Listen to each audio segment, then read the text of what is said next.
Hello students, welcome back to our YouTube channel. आज हम NCERT science class 6 chapter 2 sorting materials into groups का important MCQ करने वाले हैं। तो स्टार्ट करते हैं।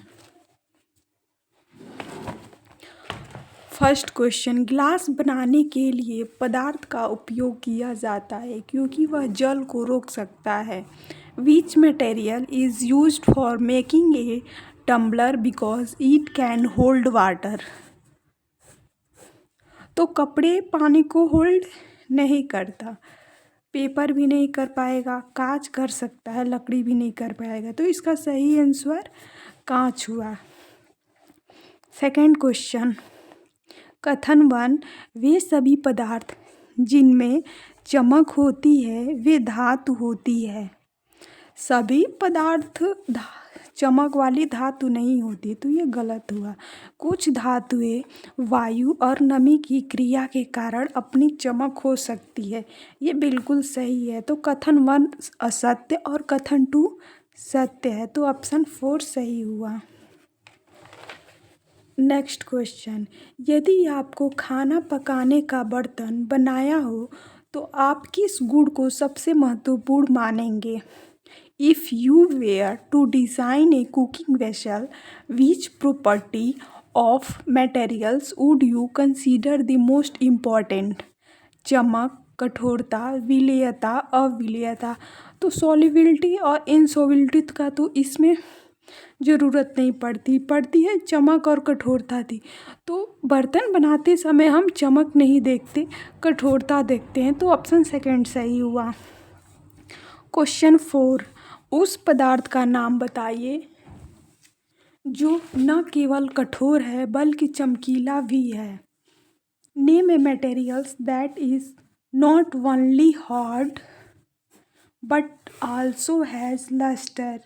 सोडियम, कॉपर, स्पंज, लकड़ी। तो इसका सही जवाब कॉपर हुआ। नेक्स्ट क्वेश्चन, पदार्थ का उसके विशिष्ट गुण से मिलान कीजिए। Match the materials to its characteristic property. चमड़ा लचीला होता है, ये हम जानते हैं।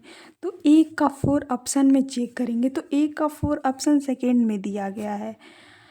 तो बाकी को चेक ना करके टाइम कम होता है एग्जाम में, तो हम ऑप्शन सेकेंड कर लेते हैं, उसके बाद सब मिला लेंगे। धातु बी का 2, धातु अपारदर्शी होती है और कांच पारदर्शी होती है और प्लास्टिक जल में अघुलनशील होती है, तो ऑप्शन सेकेंड सही हुआ। नेक्स्ट क्वेश्चन, निम्नलिखित में से कौन सा युग्म सही है? अपारदर्शी, इनमें से प्रकाश को गुजरने न दे। पारभासी, प्रकाश को उनके माध्यम से आंशिक रूप से गुजरने दे। Which of the following pair is correct? Opaque, do not allow light to pass through them. तो ये तो ओपेक में लाइट पास नहीं करती, डू नॉट। और translucent, all light to pass through then partially. तो ये भी सही है, तो ऑप्शन 1 और 2 दोनों सही हैं। नेक्स्ट क्वेश्चन, लकड़ी का एक उदाहरण है। पारदर्शी, पारभासी, बहुलक, अपारदर्शी। तो जो लकड़ी होती है वो अपारदर्शी होती है, तो ऑप्शन 4 सही हुआ। नेक्स्ट क्वेश्चन, कथन और कारण। कथन, लकड़ी का एक टुकड़ा जल पर तैरता है, ये बात तो बिल्कुल सही है। लकड़ी जल की तुलना में कम सघन होती है, ये भी सही है। और इसका कथन और कारण जानने के लिए दोनों क्वेश्चन के बीच में क्योंकि लगा के प्रश्न करेंगे। लकड़ी का एक टुकड़ा जल पर तैरता है क्योंकि लकड़ी जल की तुलना में कम सघन होती है, ये बिल्कुल सटीक बैठ रहा है। तो कथन और कारण दोनों सत्य है और कारण कथन की सही व्याख्या करता है, तो ऑप्शन 1 सही हुआ। नेक्स्ट क्वेश्चन, निम्नलिखित कथनों पर विचार कीजिए और सही विकल्प का चयन कीजिए। कथन 1, धातुएं आमतौर पर कठोर होती है। कथन 2, सभी धातुएं जल में घुलनशील होती है। कथन 3, कुछ धातुएं ऑक्सीकरण के कारण अपनी चमक खो सकती हैं। तो धातुएं आमतौर पे कठोर होती है, ये तो बिल्कुल सही है। सभी धातुएं जल में घुलनशील होती है, ऐसा नहीं है, सभी धातुएं जल में घुलनशील नहीं होती है, तो ये ऑप्शन सेकंड गलत हुआ। कुछ धातुएं ऑक्सीकरण के कारण अपनी चमक हो सकती है, ये भी सही है। तो कथन 1 और कथन 3 सही है। तो ऑप्शन चेक करेंगे। स्टेटमेंट 1 एंड 3 और ट्रू एंड 2 इज फॉल्स, तो ऑप्शन 1 सही हुआ। Next question and last question, match the following. चमकदार वस्तुएं,